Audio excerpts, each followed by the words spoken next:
আজ আমি অত্যন্ত আনন্দিত এবং সৌভাগ্য বোধ করছি যে আপনাদের এই মহল্লায় আমি একটু নামাজ পড়ার সুযোগ পেয়েছি এবং মসজিদে ঢুকেই আমি উপলব্ধি করেছি যে এই এলাকার মানুষ অত্যন্ত সুন্দর মনের এবং মসজিদ দেখলেই বোঝা যায় তারা মহান রাব্বুল আলামিনের প্রতি কতটা কৃতজ্ঞ এবং কতটা আল্লাহর প্রতি তাদের দরদ রয়েছে।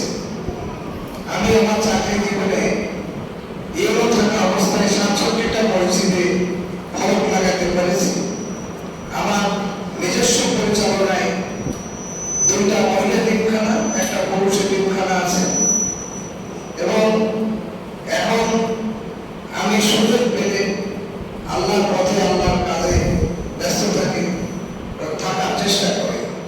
তো আমি মাদক দ্রব্য নিয়ন্ত্রণে ম্যাজিস্ট্রেট ছিলাম, তো আমাকে তারা একটু রিকোয়েস্ট করেছে। তো সেই প্রেক্ষিতে আমাদের এই বর্তমান বিশ্বে, বিশেষ করে আমাদের বাংলাদেশে যত জটিল কঠিন ব্যাধি আছে তার ভিতরে সবচেয়ে বড় ব্যাধি হচ্ছে মাদকের ব্যাধি।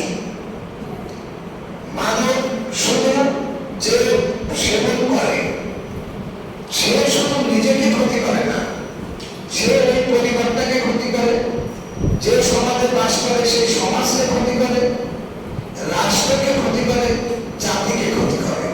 সুতরাং মাদকের বিষয়ে আমাদেরকে সচেতন থাকতে হবে এবং আমরা যেন যারা মাদক সেবী আছে তাদেরকে মাদক সেবন থেকে বিরত রাখতে পারি।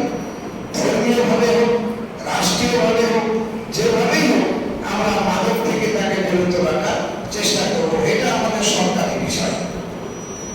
এছাড়া সরকারের বাইরে আমাদের যে পবিত্র কোরআন এবং হাদিস আছে সেখানেও কিন্তু আল্লাহ তাআলা বিধান রয়েছে। বলেছেন মহান রব্বুল আলামিন, হে ঈমানদারগণ,